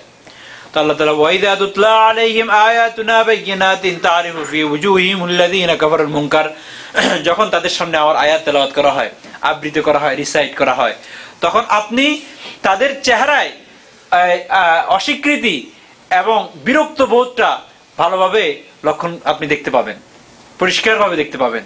ওয়াইদা তুতলা আলাইহিম আয়াতুনা বাইয়িনাত তারিফু ফি উজুহিল্লাযীনা কাফারুল মুনকার, যারা অস্বীকার করে, যারা আমার আয়াতগুলোকে বিশ্বাস করতে চায় না, তাদের চেহারার মাঝে বিরক্তির এবং অস্বীকারের ছাপ দেখতে পাবেন আপনি। ইয়াকাদুনা ইয়াসতুনা বিল্লাযীনা ইয়াতলুনা আলাইহিম আয়াতিনা, অবস্থা তো এরকম হয়, যত তেলাওয়াত করতে থাকবেন। আপনি জিন পড়া দেখছেন কখনো? জিনের সামনে যখন কাউকে জিন ধরে আর কোরআন শরীফ তেলাওয়াত করা হয়, তো জিন পালাবে না কি করবে, কষ্টে তার অবস্থা খারাপ হয়ে যায়। শয়তান, খারাপ জিন যেগুলো আছে, এরকম আরো আছে যারা ইসলামকে পছন্দ করে না, মুসলমান, এদের সামনে যখন কোরআন তেলাওয়াত করা হয় খুব কষ্ট লাগে এদেরও, কারণ ওর ভিতরে তো শয়তানটা শুধু কোরআন মনে দিতে থাকে, মেনেই কারণ আর কিছু না, কিন্তু বেচারার কোনো দোষ নাই। ওর ভিতরে শয়তান নামক যেটা আছে প্রবৃত্তি, এটা শুধু কর্মর করে, কেরা তাড়াতাড়ি করে না কেন, হুজুর একটু খাটো করেন, এর ভালো লাগে না, আর লম্বা লাগবে না ওর, কারণ ওর ভিতরে তো শয়তানটার খুব ইয়া হয়, তো ওনার ঘাম বাইরে যায়, ওনার কোনো দোষ না, ওর রিপু, ওটার ঘাম বাইরে যায় এই জন্যই। তো বলা হয় যখন তাদের, এটা তো হইলো নামধারী মুসলমানদের, আর এই সেম থিং যদি নন মুসলিমের সামনে হয়, তার আরো কেমন কষ্ট লাগবে। কারণ আয়াতে কি বলে, আমাকে তুমি স্বীকার করো নাই, জাহান্নামে জ্বলবা, জাহান্নামের আগুন কিরকম হবে, সেখানে তোমাকে ড্রিঙ্কিং হিসেবে দেওয়া হবে পুজ রক্ত, তো তার কাছে কেমন লাগবে? সে যখন তার প্যাকেজটা শুনতে থাকে, তার প্যাকেজটা ডিলটা কি। তো বলে যে কখনো কখনো তো এমন হয়, বিরক্ত হয়ে অথবা উত্তেজিত হয়ে যারা তেলাওয়াত করে, এদেরকে আক্রমণ করার উপক্রম হয়ে পড়ে, পারে না কয়টা লাগাই দিতে। এটাই বলতেছে যে ইয়াকাদুনা ইয়াসতুনা বিল্লাযীনা ইয়াতলুনা আলাইহিম আয়াতিনা কুল আফা উনাব্বিকুম বিশাররিম মিন যালিকুম আন-নার, তোমরা যে উত্তেজিত হয়ে যাচ্ছ, তোমাদের খারাপ লাগে, মন্দ লাগে, এর থেকেও মন্দ একটা খবর, মানে খবর তোমাদেরকে দিব, এটা তো একটা মন্দ, তাদের কাছে খুব খারাপ লাগে যে এরা এই আয়াতগুলো তেলাওয়াত করতেছে কেন। তো আল্লাহ বলে এর থেকেও আরো বেশি মন্দ একটা খবর তোমাদেরকে দিব, বলে সেটা হলো আন্নার, আগুনের খবরটা নিয়ে নাও। এখন তো এটা শুনে খারাপ লাগে, এর চেয়েও খারাপের খবর তো আমরা নিয়ে নাও, তোমার জন্য আগুন অপেক্ষা করতেছে। যালিকুম আন-নার ওয়াদা আল্লাহুল্লাযীনা কাফারু ওয়া বিসাল মাসির, আল্লাহ বলেন এটা আমার ওয়াদা, অঙ্গীকার, যে মৃত্যুর সাথে সাথে তাদের আবাসস্থল হইব আগুনে, জাহান্নামে, আর সেটা কতই না মর্মন্তুদ যন্ত্রণাদায়ক শাস্তির জায়গা, ওয়া বিসাল মাসির, যেখানে তারা যাবে। এটা হলো নন বিলিভারদের প্যাকেজের কথা বললো আল্লাহ পাক। আমাদের সকলকে এই পৃথিবী থেকে বিদায় নেওয়ার সময় যেভাবে আমাদের জন্মটা বিলিভারের উপর হয়েছে, কালিমার উপর হয়েছে, দিন ইসলামের উপর হয়েছে, যে দিন ইসলামকে আমরা আমাদের লাইফে জীবিত রাখার জন্যই কষ্ট করে যাচ্ছি, এই দিন ইসলামের উপরে যেন আমাদের মৃত্যুটা হয়। ওয়ালা তামুতুন্না ইল্লা ওয়া আনতুম মুসলিমুন, ইসলাম নিয়ে যেন আমরা মৃত্যুবরণ করতে পারি। অনেক সময় এমন হয় যে হয়তো বা আমার আপনার জন্ম ইসলামের উপর হয়েছে, কিন্তু দেখা গিয়েছে আমার আপনার হয়তো মৃত্যুটা ইসলামের উপর হবে না, হবে না, আমাদের কৃতকর্মের কারণে, আমাদের কার্যের কারণে। অথবা অনেক সময় এমনও হবে যে আমার আপনার পরিচালনার কারণে আমাদের নেক্সট জেনারেশন ইসলাম থেকে দূরে সরে যাবে, তারা ইসলাম নিয়ে জন্মগ্রহণ করেছে আর ইসলাম থেকে বঞ্চিত হয়ে মৃত্যুবরণ করবে। তাদের মৃত্যুর সময়, তাদের জন্মের সময় ইসলামিক কায়দায় আযান ইকামত দেওয়া হয়েছে, আর তাদের মৃত্যুর পরে খ্রিস্টান কায়দায় তাদেরকে কবরস্থ করা হয়েছে। ঘটনা আছে এমন। লন্ডনে পাকিস্তান থেকে এক ভাই আসছেন, মনে অনেক স্বপ্ন যে লন্ডন যাব, কাজ করব, পয়সা কামাবো, সাদাকে বিবাহ করব, এরপরে সংসার করব। আল্লাহ পূরণ করছেন, লন্ডনে আসছে, পয়সা দিয়েছেন, মালদার হয়েছেন। আর আপনারা জানেন ওয়ালেট বড় হলে আপনার কাছে যে কেউ বিবাহ বসবে। এখন মুসলমান মেয়েদেরও একই অবস্থা, ওয়ালেট বড় হলে চেহারার দিকে তাকায় না, সৎ ঘরের কিনা, সভ্য ঘরের কিনা, খানদানি কিনা, চরিত্রবান কিনা, কোনো প্রয়োজন নাই, মানি ব্যক্তি থাকলে হলো। তো ব্যাস, এক সাদাকে বিবাহ করেছেন, সে তার খ্রিস্টান ক্যাথলিকের উপরে চলতো, এই তার ইসলামের মতো কখনো মনে চাইলে জুমার দিন যাইতো।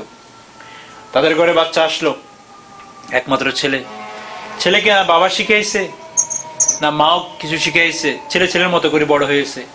বাবা বাবার চাকরি বাকরি আর বাস সাদা ওয়াইফ নিয়ে আছে।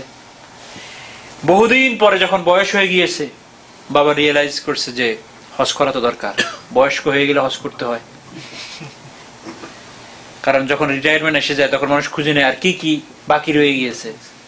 তো এই দেশের লোকরা যেমন এখন আমাকে একটুখানি ওই যে ওই খেলাটা শিখতে হবে, কি বলে ওটাকে, অনেক বড় মাঠ লাগে যে শুধু একটা বলকে ধাক্কা মারে, গাল।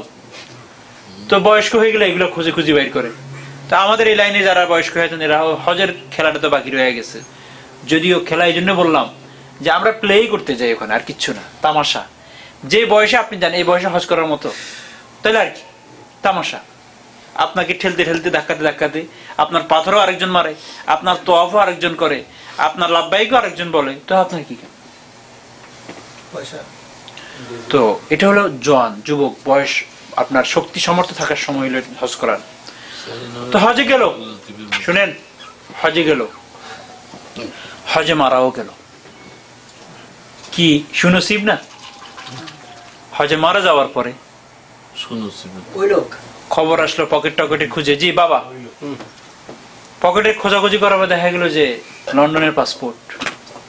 লন্ডনের পাসপোর্ট, লন্ডন এমবিসিতে কল করা হলো, এমবিসির মাধ্যমে ছেলের কাছে ফোন আসলো। ছেলে বলল বাবার লাশ সরাসরি এখানে পাঠিয়ে দাও। লন্ডনে পাঠিয়ে দেওয়া হলো, সিটিজেন তো। এরপরে খ্রিস্টানি কায়দায় ছেলে সম্পন্ন করে এরপরে কবরস্থ করলো। দেখলেন তো জেনারেশন। কারণ এই ছেলে জানে না ইসলামিক কায়দায় কেউ ইন্তেকাল করলে কি করতে হয়। এবং আমার বাবাটা কি লাকি না আনলাকি? বাবা তো লাকি হয়ে গেছিল, কিন্তু ওই যে গড়াইছে হাতের কামাই। আল্লাহ বলে যে দেখো আমি তোমাদেরকে কখনো কোনো জুলুম করি না, বিমা কাসাবা দায়, তোমাদের হাতের কামাই তোমাদেরকে ধরে। তোমাদের উপরে যদি কোনো মানে বিপদ আসে, এই বিপদটা তোমার হাতের কামাই, তুমি এটা কামাই অর্জন করেছো, এটা তোমার ওই অর্জনের ফলাফল, আমার কিছু না। ভালো পাইলো সেটাও, খারাপ পাইলো সেটাও। তো চলে তো গিয়েছিলই, বেড়া তো পার হয়ে গেছিল, আবার টেনে নিয়ে আসছে হাতের কামাই। লং আইল্যান্ড সিটিতে আমি আগেও বলেছিলাম বাবা মারা গিয়েছে, ছেলে ম্যানহাটনে ভালো জব করে। ফোন গিয়েছে মসজিদের ইমাম, লোকাল মসজিদ থেকে ইমাম সাহেবে কল করেছেন, আপনার বাবা মারা গিয়েছে, আমরা মোটামুটি সবকিছু ঠিক করে নিয়েছি, তবে একটা টোকন মানির প্রয়োজন কবরস্থ করার জন্য। কবর কেউ কি ফ্রি দেয় নাকি? $1000, না না, $1200 থেকে $1300 হলে মোটামুটি হয়ে যায়। ছেলে বললো গিভ মি টাইম, আমাকে একটু টাইম দাও, লেট মি থিঙ্ক। কিন্তু এই ইমাম সাহেব আর কোনো কল পাইল না। ইমাম সাহেব জানে লোক মারা গিয়েছে, মোটামুটি সেট আপ করছে উনার জানাজা বা কি করবে না করবে, কিন্তু ছেলের তো অনুমতি লাগবে। তো দেখলো যে এই লাশ আর মসজিদে আসে নাই।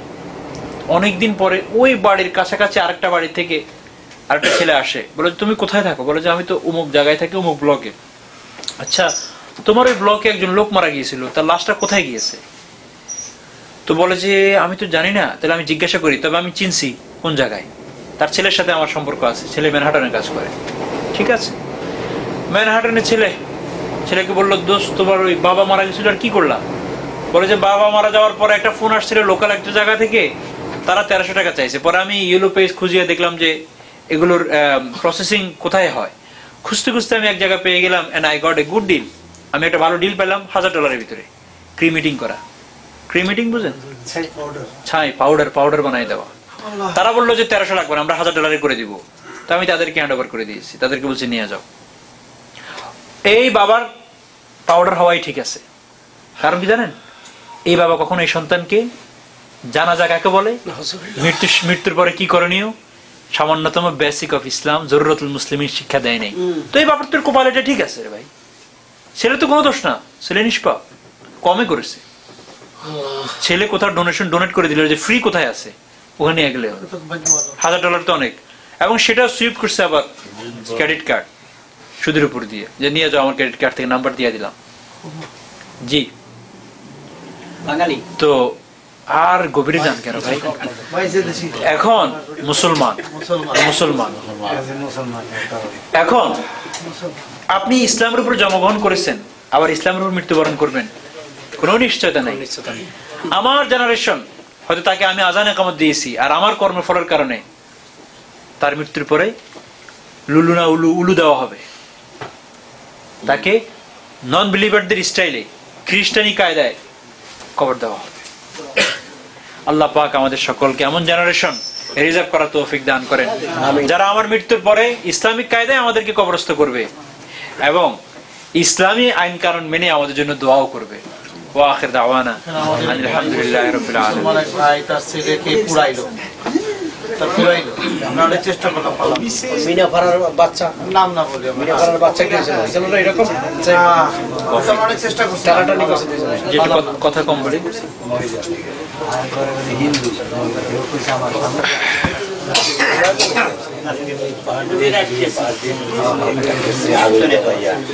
বিসমিল্লাহির রহমানির রহিম।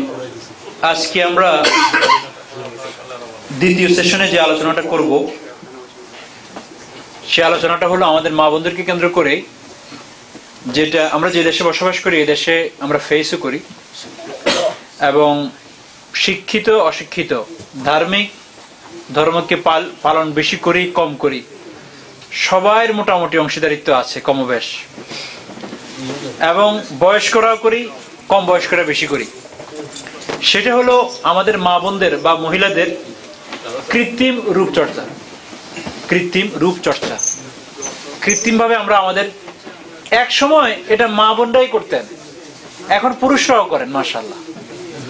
নিয়মিত পুরুষরাও আপনার রূপচর্চা করে।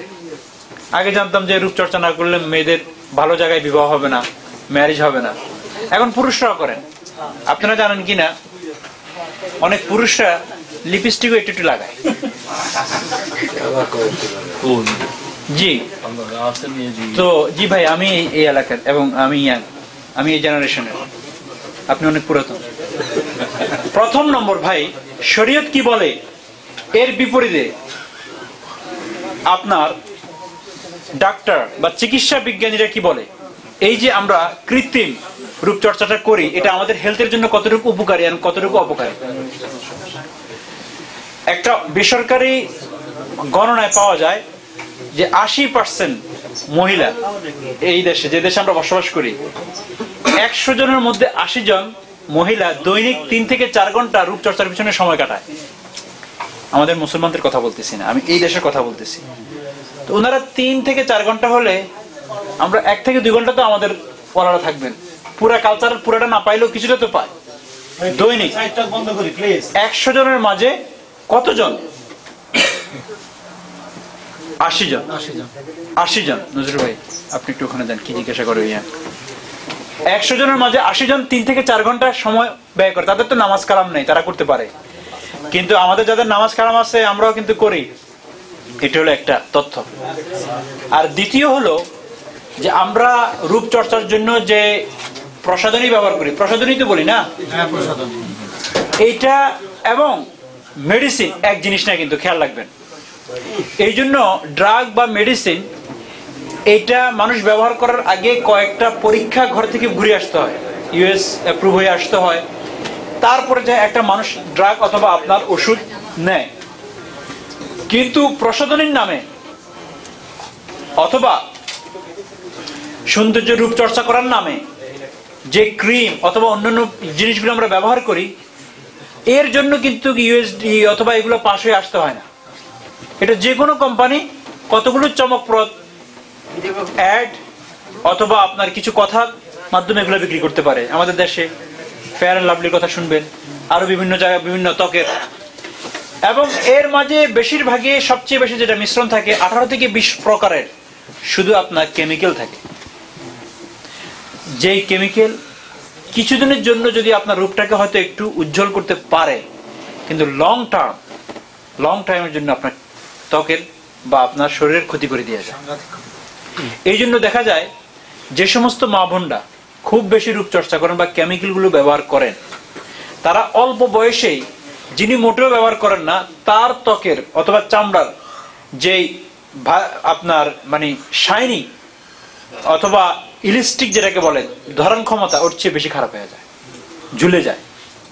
শুধু তা না, 40 বা 45 বছরের স্বাভাবিক একজন রূপচর্চা বা অথবা কেমিক্যাল ব্যবহার করেন না এমন ব্যক্তির স্কিন যেমন হওয়া উচিত তার চেয়ে আরো নিম্নমানের হয়ে যায়, বিকজ কেমিক্যাল। কিছুদিনের জন্য 5-7 বছর হয়তো শাইনি আসবে যেহেতু কেমিক্যাল আছে, কিন্তু এরপরে আপনার লং টার্মের জন্য এটা ক্ষতি হয়ে যায়। এটা বলতেছি আমি চিকিৎসা বিজ্ঞানীদের দৃষ্টিতে। আপনারা আপনাদের মতো দেখবেন, যিনি আজ থেকে 10 বছর আগ থেকে ফেসে কিছু জিনিস ব্যবহার করতেছেন, চোখের পাপড়ির জন্য একটা জিনিস ব্যবহার করতেছেন, এরপরে আপনার চেহারার জন্য কিছু ব্যবহার করতেছেন, নখের জন্য কিছু ব্যবহার করতেছেন, আপনি একটু তালাশ করে দেখবেন যে এখন আপনার নখটা আর যিনি জীবনে ব্যবহার করেন না তার নখের কালারটা কেমন। দাঁতের ব্যাপারেও সেম, ঠোঁটের ব্যাপারেও সেম। তো প্রথমত হলো চিকিৎসা বিজ্ঞানের দৃষ্টিকোণ থেকেই আপনি যদি চান, সেখানেও নিষেধ। কোন মানে বিজ্ঞ ডাক্তার যেই মহিলা, তাকে একটু ফলো করে দেখবেন, ওনারা ওই পরিমাণ এই প্রসাধনীগুলো ব্যবহার করেন না যে পরিমাণ আমরা অর্ডিনারি ঘরের যারা শিক্ষিত কম অথবা খুব একটা বেশি মানে ক্ষতি এবং উপকারের দিকে খেয়াল করি না, তারা আরো বেশি ব্যবহার করি। তো ডাক্তার মহিলা যিনি, ওনারা তো একটু রূপচর্চার প্রয়োজন, কিন্তু উনি এর ক্ষতিকর দিকটা জানেন। আমি এটা বললাম সাধারণভাবে। ইভেন অ্যালার্জি হওয়ার কতগুলো কারণের মধ্যে থেকে এটাও একটা। অনেক ভাই, অনেক মা বোন আছেন যাদের চেহারায় বেশ অ্যালার্জির, কারণ কোনো একটা কেমিক্যাল এরকম ব্যবহার হয়েছে যেটা ক্রিয়েট করছে অ্যালার্জিটাকে। ওনার শরীরের অন্য কোনো কোথাও অ্যালার্জিটা নাই, ফেসের মাঝে আছে ওই কারণে। তো এই জন্য প্রথম হলো স্বাস্থ্যগত দিক থেকে এটা আমাদের শরীরের জন্য ভালো না, উপকারী না। দূরে থাকার চেষ্টা করি এই ধরনের আনলিমিটেড কেমিক্যাল ব্যবহার করার থেকে। আমরা যেভাবে করা শুরু করেছি সকাল বিকাল প্রত্যেক সময় এটা থেকে দূরে থাকি। এক একজনে দেখবেন প্রসাধনের ওই জায়গাটা ভরা। এবং কখনো কখনো এমন হয়ে যায় যে যখন এই চিপ পেয়েছি, সুন্দর দেখেছি, ভাবি আমার জন্য একটা কিনে নিয়ে আসছি, হয়তো এক্সপায়ার হয়ে গেছে বহুত আগে, তারপরে ব্যবহার করতেছি, খবর নেই। আর কেমিক্যাল জিনিসগুলো এক্সপায়ার হওয়ার পরে এটা উল্টা ইউটার্ন করে, উপকারের জায়গায় আরো বেশি অপকার করে।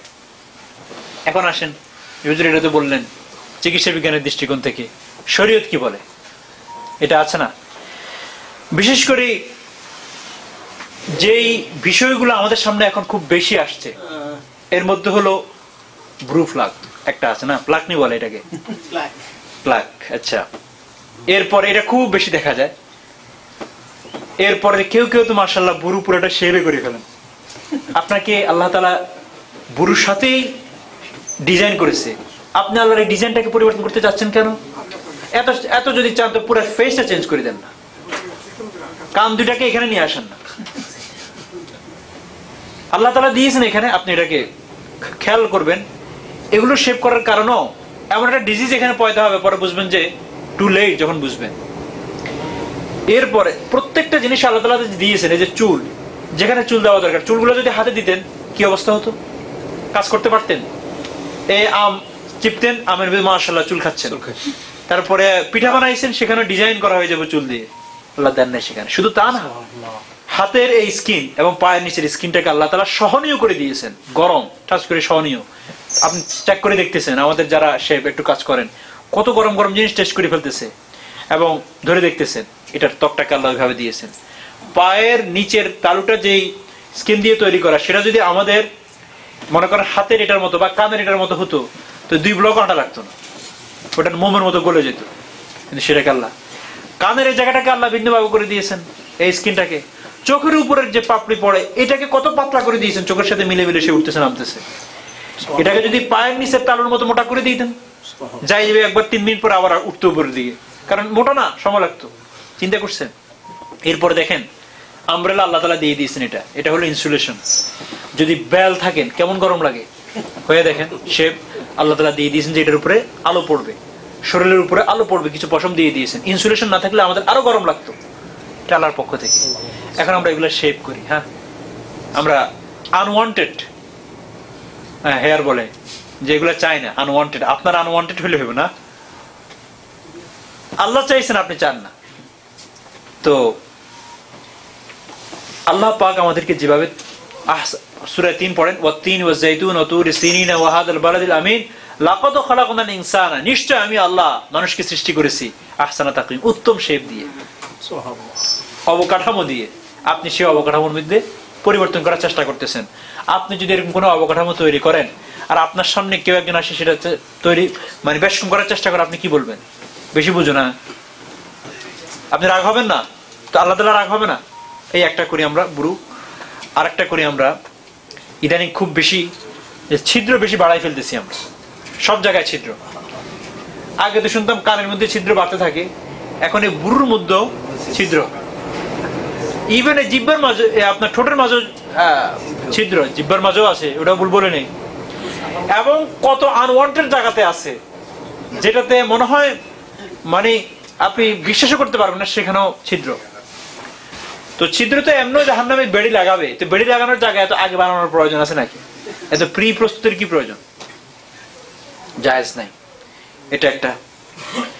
তৃতীয় আরেকটা হলো, সবচেয়ে বেশি বাড়াবাড়ি করি যেটা, চুলের মাঝে আমরা বাড়াবাড়ি করতেছি খুব বেশি। চুলের মাঝে চুল আলগা পরচুন্নি বলে এগুলাকে, বাড়াবাড়ি করি, ওটাকে জমা করি।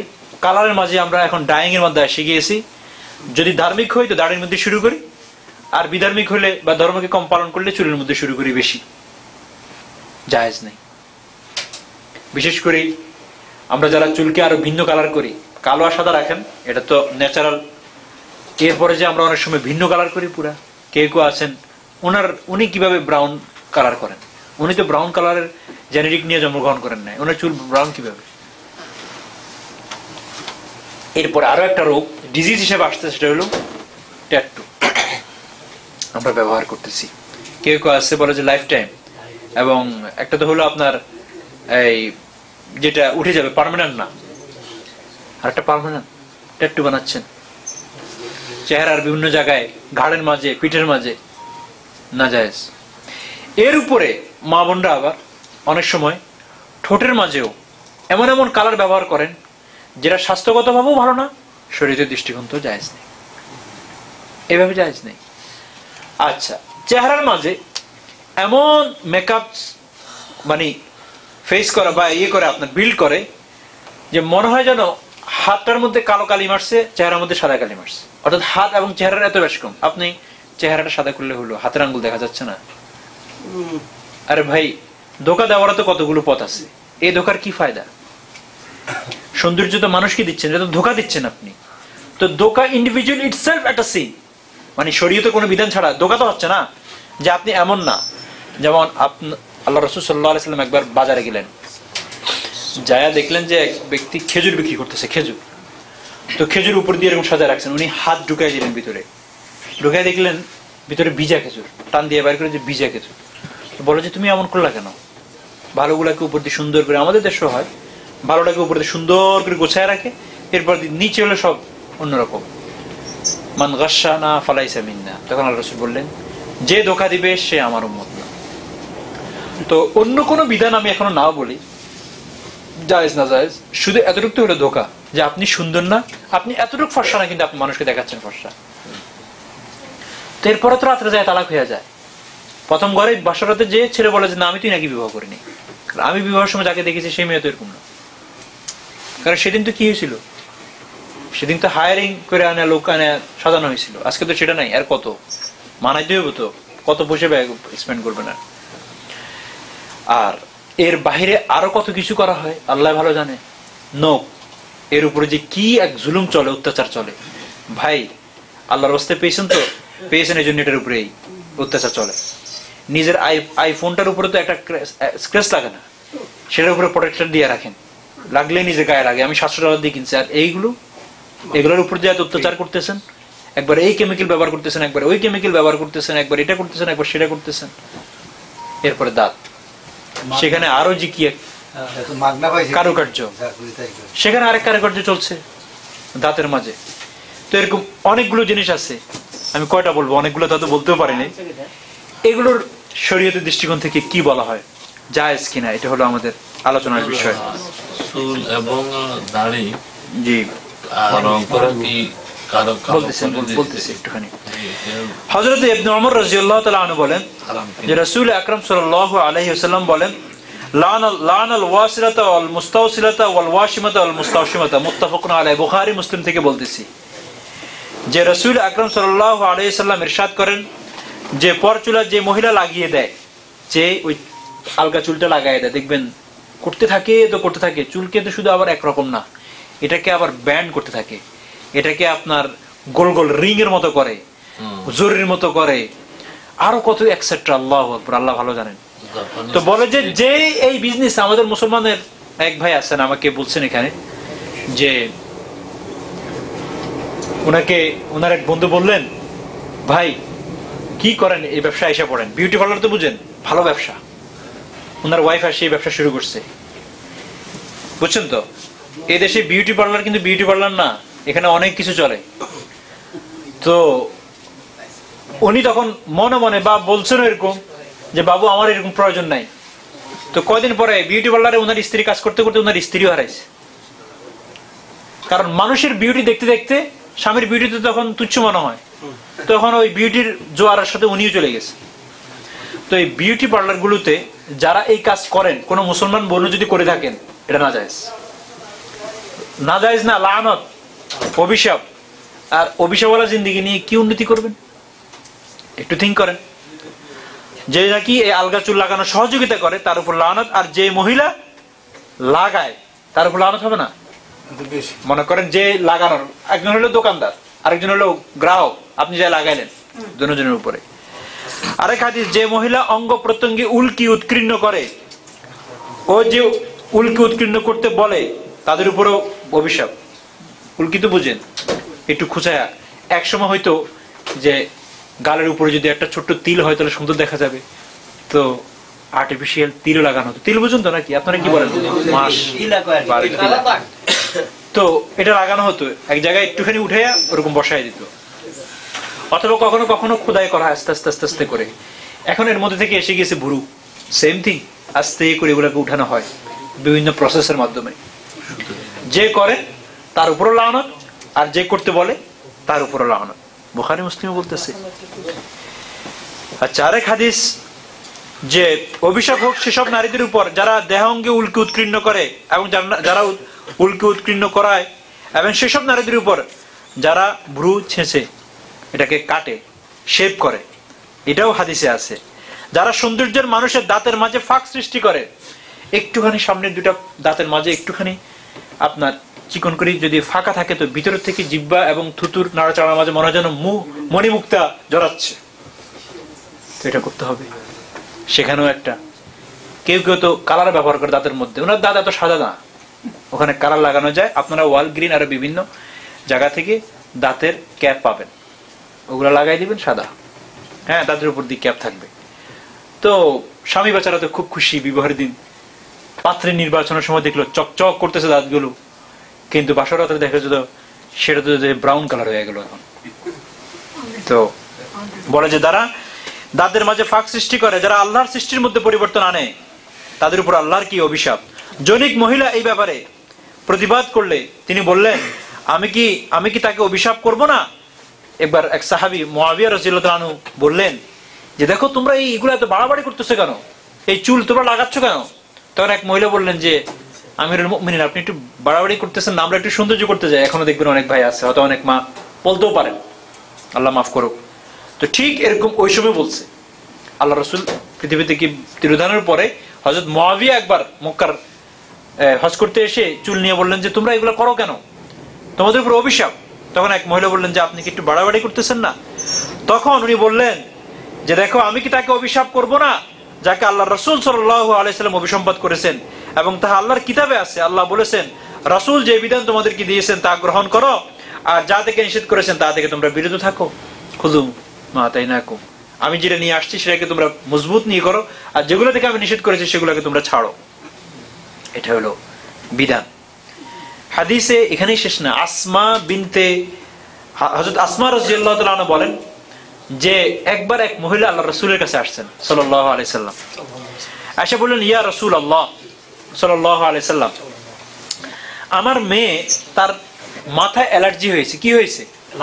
অ্যালার্জি আমাদের অনেক ভাই আছে। এক ভাই আসে আমাকে বলল যে আমার ওই শ্বশুর উনি পীর বংশের, তো কিন্তু দাড়ি নেই। তো আমি একটু অভিভূত হলাম, পীর বংশের হয়ে দাড়ি নেই কেন? তো ওনাকে জিজ্ঞাসা করার পর উনি বললেন যে আমার একটু অ্যালার্জির প্রবলেম আছে, তো এই জন্য দাড়ি রাখতে পারি না। দেখেন কি বুদ্ধিজীবী, অ্যালার্জির প্রবলেম আছে এই জন্য যখন কাউকে শয়তান পেয়ে বসে না, তার মাঝে এরকম তেড়া এরকম বক্র স্টাইলের যুক্তি আসে। ওই যে বললাম না, এক ভাই এরকম রেস্টুরেন্টে চা পান করতেছে, তো এমনি সব ভালো লাগতেছে, তো বাম হাতে চা টাকা ধরতেছেন, বাম হাতে। আমাদের দেশে তো চায়ের কি হয়, এখানে তো আলহামদুলিল্লাহ চায়ের ওটাও শেষ হয়ে গেছে, সব আর্টিফিশিয়াল এসে গেছে। আমরা আল্লাহ দিলে এখন প্লাস্টিকের ফ্লাওয়ার পাই, ওটা দিয়ে একজনকে সারাই দিই গিফট, কিনতে হয় না, ফ্রেশ লাগে না। প্লাস্টিকের গ্লাস এসে গিয়েছে, লাইফটাই প্লাস্টিকের হয়ে গেছে, কিসের আর বলবো কি। এবং আমাদের সাথে যারা বসবাস করে, যাদেরকে নিয়ে থাকি, ওরাও প্লাস্টিকের, এই সব প্লাস্টিক চলতেছে। এই প্লাস্টিকের ভিতরে কোন দিন যে আমাদের একটুখানি সেন্স আসবে আল্লাহ ভালো জানেন। তো উনি সিরামিক নেই, তারা বাম হাত, উনি বাম হাতে নিলেন। তো আমি বললাম ভাই এই বাম হাত, এটা ডান হাত ব্যবহার করতে পারেন। বলো যে দেখো এর মধ্যে একটা লজিক আছে, যুক্তি আছে। সেটা কি? বলে যে দেখো সবাই যে ডান হাতে খায়, ডান হাতে খাওয়ার কারণে এই পাশটা তোমার জার্ম আছে। প্রথম তো হলো সে কি জার্ম থেকে বাঁচার জন্য। তো আমি বাম হাতে খাওয়ার পরে অপোজিট সাইডটা দিয়ে আমার মুখটা পড়ে। তো আমি বললাম ঠিক আছে, তো আপনি ডান হাতেই ধরেন না, ওটার যে ধরার জিনিসটা সেটাকে এদিকে করে দেন, তাহলে তো ডান হাতও হলো এবং সুন্নত হলো। আর এটা হলো তো আপনি শয়তানও হলো, পানও করলেন, আবার শয়তানের তত্ত্বাবধানে খাইলেন, লাভটা হলো কি? চুপ হয়ে গেল। আরে মানে যখন শয়তান আপনার মুরব্বী হবে তখন এই ধরনের লজিক আসবে যে এখানে কি আছে, অ্যালার্জির প্রবলেম আছে, এই জন্য দাঁড়িয়ে রাখতে পারতেছে না। অ্যালার্জির প্রবলেম, অ্যালার্জি এমন এক শব্দ এখন কমন শয়তানি মার্কে আসছে আমাদের ভিতরে, যেটা এখানে বাঁচতে চায়। একজন আছে হুজুর মসজিদে সেজদা দিতে পারি না, আমার ওই কার্পেটের অ্যালার্জি। আর উনার বাসায় সোফার উপরে শোয় উনি, উনার কোনো বেড নেই, বেড সোফা আছে না, ওটার উপরে শোন, ওখানে খান, ওখানে বসেন, ওখানে রাতে শুয়ে থাকেন, ওই সময় অ্যালার্জি হয় না। এবং ওনার ঘরের 20 বছরের কার্পেট, শুধু মসজিদের কার্পেটের মধ্যে ওনার অ্যালার্জি আসে। সত্য ঘটনা বলতেছি ভাই, বানায় না। তো এই মহিলা আসি আল্লাহ রসুলকে বললেন যে আমার মেয়ের এক প্রকারের চর্মরোগ হয়েছে। চর্মরোগ হয় কিন্তু মাথায় এরকম, তো হওয়ার কারণে ফলে তার মাথার চুল সব ঝরে গিয়েছে। আমি তার বিবাহ দিয়ে দিছি, তার বিবাহ হয়ে গেছে। এখন শুধু আপনাকে এই কথাটা জিজ্ঞাসা করতে আসছি যে আমি কি তাকে একটু আলগা কিছু চুল লাগাই দিতে পারি? জওয়ান বয়সে চুল নাই, কেমন লাগে? তখন রাসূল আকরাম সাল্লাল্লাহু আলাইহি সাল্লাম ওই মহিলাকে উদ্দেশ্য করে বললেন যে পরচুলা বা আলগা চুল লাগায়, কৃত্রিম চুল লাগায়, আর জায়গা লাগানো হয়, তার উপর আল্লাহর অভিশাপ, আল্লাহর অভিশাপ। লাগানোর অনুমতি দেন নাই, লাগানোর কিন্তু কি দেন নাই, অনুমতি দেন নাই। আচ্ছা জি, আরেক হাদিসে আছে, একবার রাসূল আকরাম সাল্লাল্লাহু আলাইহি সাল্লাম বললেন যে দেখো তোমরা এরকম করিও না, তোমরা যদি এরকম করো ধ্বংস হয়ে যাবে। তোমাদের পূর্বে বনি ইসরায়েলের মেয়েরাও এটা করতো, বনি ইসরায়েলের মেয়েরাও এরকম করতো, আর্টিফিশিয়াল রূপচর্চা করতো, তাদের উপর আযাবও আসছে, সুতরাং তোমরা এটা করিও না। তো এই ব্যাপারে মোটামুটি যে হাদিসটা আমি বললাম, এই হাদিসটা কিন্তু বুখারী এবং মুসলিমের হাদিস। বুখারী এবং মুসলিমের হাদিসের ব্যাপারে আমাদের কারো সন্দেহ আছে? এই দুইটা হাদিস থেকে আমরা যে জিনিসটা বুঝতে পারলাম সেটা হলো যে আর্টিফিশিয়াল ভাবে আমরা আমাদের রূপচর্চা করতে যে আমাদের যে প্রাকৃতিক চেহারা এটাকে গোপন করার যে প্রবণতা আমরা করি, এটা জায়েজ নাই। প্রথম দিক থেকে আমি বললাম যে চিকিৎসা বিজ্ঞানীদের দৃষ্টিতেও এটা আমাদের জন্য শারীরিকভাবে ভালো না, স্বাস্থ্যের জন্য ভালো না, অস্বাস্থ্যকর, এটা ক্ষতি শরীয়তের দৃষ্টিতে। আর শরীয়তের একটা বিধান হলো যাহাই শরীরের জন্য, দেহের জন্য ক্ষতি, সেটাই নিষেধ। মদের জন্য তো নিষেধ, কারণ এর কিছুটা তো উপকারিতা আছে, কিন্তু এটা ক্যান্সারের কজ, এটা আপনার হার্ট ডিজিজের উপকারও আছে, আবার আপনার লাং ক্যান্সার হওয়ার সম্ভাবনা আছে, এবং বেশিরভাগই। কেন স্মোকিং নিষেধ, হারাম, এই কারণে, শরীরের ক্ষতির কারণে। তো ঠিক এখানেও এই জন্য ভাই আমরা কেমিক্যাল যুক্ত এই ধরনের এই প্রসাধনীর নাম দিয়ে ব্যবহার করতে চেষ্টা না করি। যে যত বেশি চেষ্টা করতেছেন বা ব্যবহার করতেছেন তার তত বেশি ক্ষতি হবে। যখন একটু বয়স হয়ে যায়, যাদের একটু বয়স্ক হয়ে গিয়েছে তাদের একটু স্কিনের দিকে তাকায় দেখেন, বিভিন্ন ধরনের দেখবেন যেখানে যেখানে ব্যবহার করছে এগুলো জ্বলে গিয়েছে, মনে হয় যেন এগুলোর উপর কিমোথেরাপি দেওয়া হয়েছে। আসলে কিমোথেরাপির মতোই তো, কারণ কেমিক্যাল তো ব্যবহার করা হয়েছে। এই জন্য এগুলোর এই অবস্থা হয়েছে। আর সবচেয়ে বড় জিনিস হলো আল্লাহ পাক এবং আল্লাহ রসুল যেটাকে পছন্দ করেন না সেটাকে আমরা কেন করব? আল্লাহ আপনাকে যে চেহারা দিয়েছেন বাস এর উপরে থাকার চেষ্টা করেন। এটাকে গোপন করার জন্য অন্যান্য কেমিক্যাল এগুলো বানানোর বা এগুলো দিয়ে এটাকে গোপন করার চেষ্টা না করা। আল্লাহ পাক আমাদের সকলকে এই কথাগুলো আমল করার তৌফিক দান করেন। আমিন। ওয়া আখির দাওয়ানা আলহামদুলিল্লাহ।